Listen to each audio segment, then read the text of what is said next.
रामहरी मोहन सुरसे यांना वसंतराव नाईक शेतीनिष्ठ शेतकरी पुरस्कार 2023. मृदा आरोग्य, आधुनिक तंत्रज्ञान आणि AI आधारित शेतीचा दिला संदेश.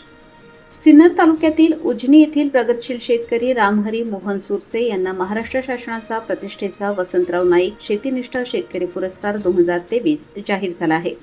राज्यातील शेती क्षेत्रात केलेल्या उल्लेखनीय कार्याची दखल घेत हा मानाचा पुरस्कार त्यांना जाहीर करण्यात आला असून या निवडीमुळे उजनी गावासह संपूर्ण सिन्नर तालुक्यात आनंदाचे वातावरण आहे. पुरस्कार जाहीर झाल्यानंतर प्रतिक्रिया देताना रामहरी मोहन सुरसे यांनी महाराष्ट्र शासन आणि कृषी विभागाचे मनपूर्वक आभार व्यक्त केले. हा पुरस्कार केवळ माझा नसून आधुनिक, शाश्वत आणि वैज्ञानिक पद्धतीने शेती करणाऱ्या प्रत्येक शेतकऱ्याचा सन्मान असल्याची भावना त्यांनी व्यक्त केली. यावेळी त्यांनी शेतीच्या दीर्घकालीन प्रगतीसाठी जमिनीचे आरोग्य जपणे ही काळाची गरज असल्याचे अधोरेखित केले. प्रत्येक शेतकऱ्याने आपल्या शेताची मृदा आरोग्य पत्रिका नियमितपणे शक्यतो दरवर्षी काढावी.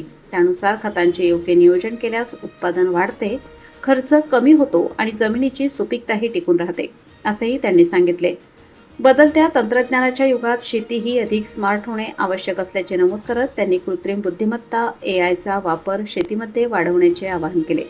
हवामानाचा अंदाज, पिकांवरील रोगांचे निदान, सिंचनाचे नियोजन, उत्पादन वाढ आणि बाजारपेठेतील माहिती यासाठी AI सारख्या आधुनिक तंत्रज्ञानाचा मोठ्या प्रमाणावर उपयोग होऊ शकतो. त्यामुळे भविष्यातील शेती अधिक सक्षम, अचूक आणि नफ्याची ठरेल असा विश्वास त्यांनी व्यक्त केला. यासोबतच त्यांनी ग्रामीण भागातील युवकांना शेतीकडे सकारात्मक दृष्टीने पाहण्याचे आवाहन केले. आधुनिक तंत्रज्ञान, संशोधन आणि नाविन्यपूर्ण प्रयोग यांच्या माध्यमातून शेतीला उद्योगाचे स्वरूप देता येते. त्यामुळे नवतरुणांनी शेतीपासून दूर न जाता नव्या कल्पना, आधुनिक साधने आणि वैज्ञानिक पद्धतींचा स्वीकार करून शेतीत नवे यश संपादन करावे असे आवाहन त्यांनी केले. रामहरी मोहन सुरसे यांच्या या यशामुळे सिन्नर तालुक्याच्या शेतकरी वर्गात उत्साहाचे वातावरण निर्माण झाले असून त्यांच्यावर विविध स्तरातून अभिनंदनाचा वर्षाव होत आहे.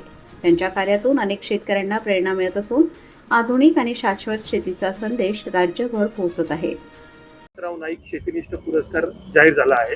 काय भावना आहे, काय सांगा?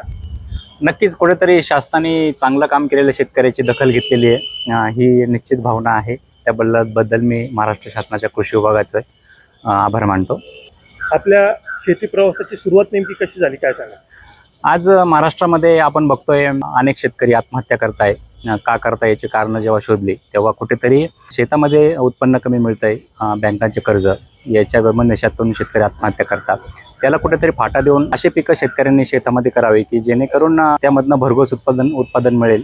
हा दृष्टिकोन डोळ्यासमोर ठेवून शेती क्षेत्रामध्ये विविध मिश्र पिकांची लागवड करून उत्पन्न वाढवण्याचा प्रयत्न केला व त्यात यशस्वी झालो.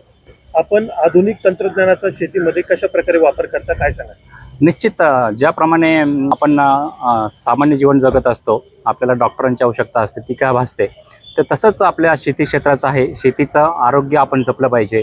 त्यासाठी शेतीची आरोग्यपत्रिका प्रतिवर्षी शेतकऱ्यांनी काढली पाहिजे. त्यासाठी जमिनीचा जो सेंद्रिय कर्ब असतो तो जेवढा आपण वाढवू तर आपलं उत्पन्न वाढेल. मग सेंद्रिय कर्ब वाढवण्यासाठी शेतामध्ये रासायनिक खतांचा वापर कमी करणे, जैविक खतांचा वापर वाढवणे, हिरवळींच्या खताची लागवड करणे, अशा गोष्टी जर शेतकऱ्यांनी आत्मसात केल्या, व्यवस्थित शेतामध्ये त्याचं अनुकरण केलं तर निश्चित शेतकऱ्याचं उत्पन्न वाढेल.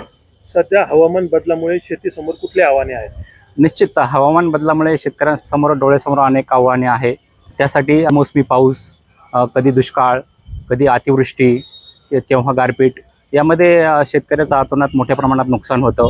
ही आव्हानं शेतकऱ्यांना निश्चित मोठ्या प्रमाणात भेडसावत आहेत. शेतीसोबत पूरक व्यवसाय म्हणून आपण कुठले उपक्रम राबवित आहात? शेतीसाठी पूरक व्यवसाय म्हणून दुग्ध व्यवसाय महत्त्वाचा आहे. तुमचा शेळीपालन व्यवसाय महत्त्वाचा आहे.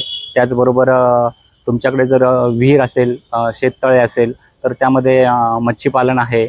या यशामागे आपल्या कुटुंबाचे योगदान किती महत्त्वाचे आहे, काय? निश्चित कुटुंब हे जे यश आहे यात प्राधान्यक्रमाने कुटुंबाचं भागीदारी तर सर्वात महत्त्वाची आहे. स्वर्गवासी वडील, त्याचबरोबर आई, पत्नी, भाऊ यांचा हातभार मोठ्या प्रमाणात आहे. त्यांचं ह्या यशामागे निश्चित असा पाठीवरती हात आहे. आजच्या तरुणांनी शेतीकडे कसे पाहावे असे आपणास वाटते? आजच्या नवतरुणांनी शेतीकडे निश्चित वळावं, ही माझी प्रामाणिक भावना आहे.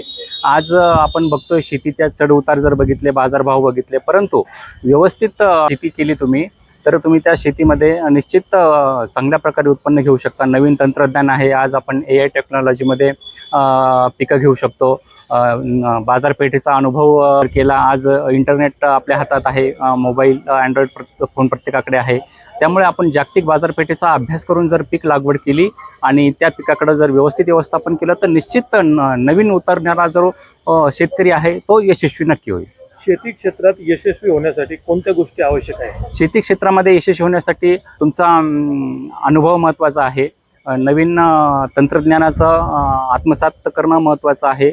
महाराष्ट्र शासनाचा कृषी विभाग जे काही योजना राबवतो त्यांचा व्यवस्थित अभ्यास करणं महत्त्वाचं आहे. ह्या गोष्टी खूप महत्त्वाच्या आहेत. जाता जाता महाराष्ट्रातील शेतकरी बांधवांना काय संदेश द्या? निश्चित हे बघा, चांगली शेती केली म्हणून पुरस्कार मिळतो. पुरस्कारासाठी शेती करणं हे चुकीचं आहे. नवीन शेतकऱ्यांना मी एवढंच सांगतो की जिद्द, आत्मविश्वास, चिकाटी ही जर आपण अंगी बाळगली तर यश निश्चित आपल्या पायाशी लोळवून घेते.